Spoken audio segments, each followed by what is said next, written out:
Voilà un bien bel épisode de Star Wars, nettement plus réussi à mes yeux que le précédent, un épisode qui vient se déployer avec force et prestance, en harmonie avec les ambitions affichées de la série et avec certains des ingrédients les plus savoureux de l'univers Star Wars.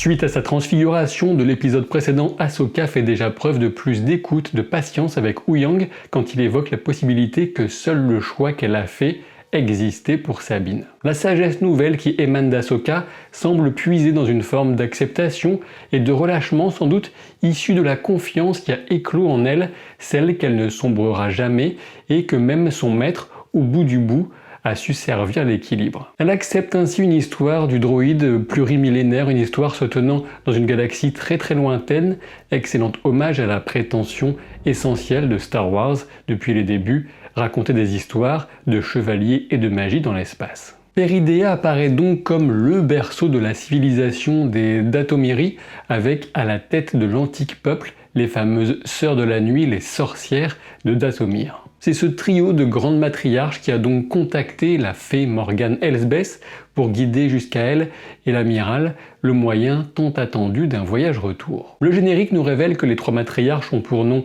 Atropos, Loto et Lachesis, des variations bien sûr sur les noms des moires Atropos, Cloto et Lachesis. Pour rappel, les trois moires déterminent la durée de la vie des mortels dans la mythologie.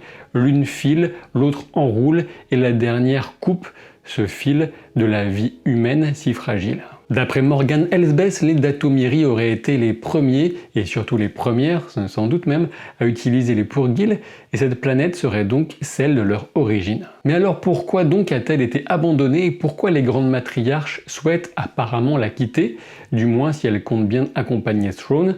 C'est une question pour l'instant sans réponse, mais sur laquelle je reviendrai un peu plus tard. On reconnaît aussi un mélange entre la thématique d'un cimetière des éléphants et cette idée, a priori fausse, selon laquelle les baleines s'isoleraient pour mourir, avec ces carcasses de baleines autour de la planète. Ce qui est certain, c'est qu'on ressent une forme de majesté inquiétante mêlée à une désolation sauvage qui émane de Peridea, une planète qui semble cacher quelque chose. La réalisation m'a beaucoup plu dans cet épisode, notamment tous les plans larges sur cette tour entre les hurleurs qui font ce pourquoi on les a nommés au pied de l'édifice et l'approche magistrale du Chimera, le vaisseau de Thrawn. On a vraiment été gâtés. Il n'y a que dans la série Andor qu'on avait eu des plans aussi beaux récemment dans cet univers et on sent la parfaite adéquation entre la forme grandiose et le fond drapé de majesté antique. On remarque avec intérêt que les matriarches ne parlent de la puanteur Jedi qu'à propos de Sabine et pas du tout de Baylan et de Shin. Un peu étonnant qu'elles ressentent une force aussi faible que celle de Sabine,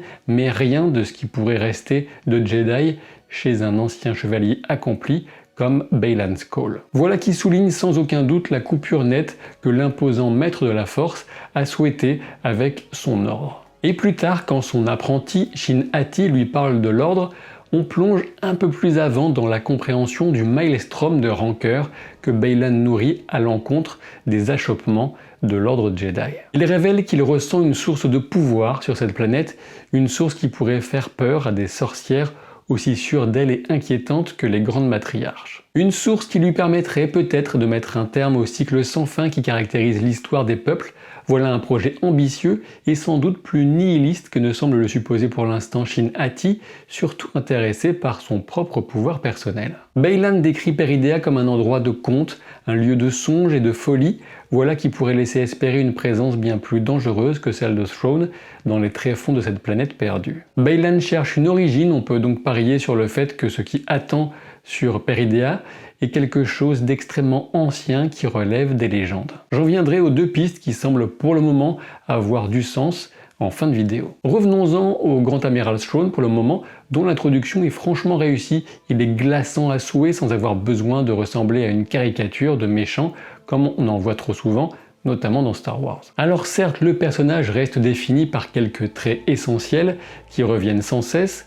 Il est calculateur, extrêmement intelligent, froid sans être un sadique ou un obsédé du pouvoir, ou encore de la gloire personnelle. Sa gestion de la nouvelle de l'approche possible d'un Jedi ou d'une Jedi avec des pourguiles en dit long sur sa vision des questions tactiques et stratégiques. Il ne laisse rien au hasard, ne sous-estime personne, ne prend pas de risques. Cette introduction de Thrawn fonctionne très bien, aussi grâce à l'apparence étonnante de ses troupes, dont les armures ont été visiblement brisées et réparées à diverses, voire multiples reprises. Si on estime qu'environ 10 ans se sont écoulés, on se demande ce qui a pu mettre sa troupe à aussi rude épreuve. À la tête des troupes, justement, on découvre le capitaine Enoch, interprété par Wes Chatham, l'inénarrable Amos Burton de l'excellente série de SF The Expanse. Enoch est un prénom biblique et son choix pourrait s'expliquer ici par le fait que dans les textes, Enoch serait chef des archanges, connaisseur des mystères et porte-parole des décisions divines. Si Thrawn est le dieu de ce lieu, l'image semble donc vaguement correspondre. Thrawn se souvient bien de Baylan Skoll en tant que général, un élément de plus qui vient renforcer l'aura de badasserie autour de ce personnage dont les motivations cachées apportent énormément à la mini-série pour l'instant, et je pense que ça ne va pas se démentir. Est-ce que cela apporte bien plus que ne le pourraient de petits bonshommes tortues au langage incompréhensible ? Peut-être, mais bien sûr, on reconnaît là un des fameux ingrédients que j'évoquais en introduction, un des ingrédients de Star Wars, avec les Ewoks bien sûr, même si ce n'est pas celui qui convient au palais de tout le monde, avec ces créatures à la fois étonnantes et un petit peu mignonnes quand même. Ceci étant dit, on peut remarquer qu'à part vaincre les bandits qui lui tendent une embuscade, Sabine Wren ne fait pas grand chose, si ce n'est au moins être un peu à l'écoute de son environnement et surtout de sa monture, puisque Sabine a le bon sens de croire que cette sorte de loup, cette créature, ce hurleur, est la plus à même de comprendre cette nature que elle, Sabine, découvre. Est-ce que certains Naughty manient les saïs ou les nunchaku? Je l'ignore, mais je ne doute pas qu'ils adoreraient la pizza s'ils connaissaient. Les retrouvailles avec Ezra fonctionnent bien car elles semblent naturelles, même si on peut s'étonner de ne pas voir plus de larmes. Et il faut dire que si la disparition d'Ezra a autant hanté Sabine, on pouvait s'attendre à une réaction émotive plus forte de sa part, même si on sait bien qu'elle garde pour elle tout un contexte, ce contexte de son arrivée qui l'empêche de se projeter pleinement dans le soulagement de ses retrouvailles, puisqu'il y a beaucoup de non-dits. Au sujet d'Ezra, on remarque que Baylan, interrogé par Shin Hati, utilise le terme de Boken Jedi pour décrire ceux qui ont été entraînés après la chute de l'ordre. Vous le savez sans doute, le Boken est un terme qui désigne un sabre de bois, utilisé surtout pour l'entraînement, mais même parfois au combat. On peut supposer qu'il s'agit de souligner la fragilité de ces Jedi en comparaison des plus anciens, avec l'opposition implicite entre sabre de bois et sabre laser. Thrawn, fidèle à lui-même, use de toutes les forces à sa disposition avec une approche très pragmatique.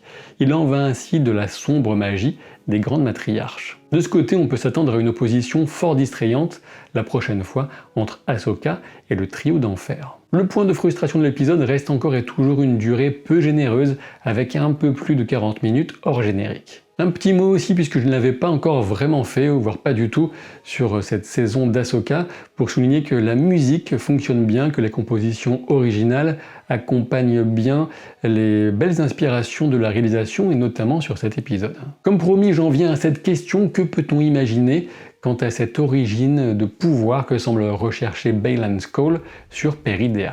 On peut penser à deux pistes. La première serait une explication, enfin j'ai envie de dire, quant à l'origine de Snoke, puisque pour le moment on n'a encore que des suppositions à son sujet, même si la série Le Mandalorien semble pointer vers le fameux programme de clonage qui aboutira finalement au retour de Palpatine. Cette direction me semble à la fois peu souhaitable et relativement peu probable. En effet, Snoke est directement lié au Nouvel Ordre, et je ne pense pas du tout que ce soit le type de pouvoir que Baylan Skoll recherche. Et non, j'ai plutôt l'impression que Baylan s'apprête à déchaîner un chaos sur l'univers, une menace véritablement capable de mettre fin au cycle en détruisant purement et simplement la notion même de civilisation. Si on va aussi loin, il faudrait imaginer une puissance extrêmement ancienne et dénuée d'intention de conquête, comme on l'entend assez souvent chez les méchants de Star Wars. La série pourrait aller puiser de l'inspiration du côté d'une entité comme Abeloth.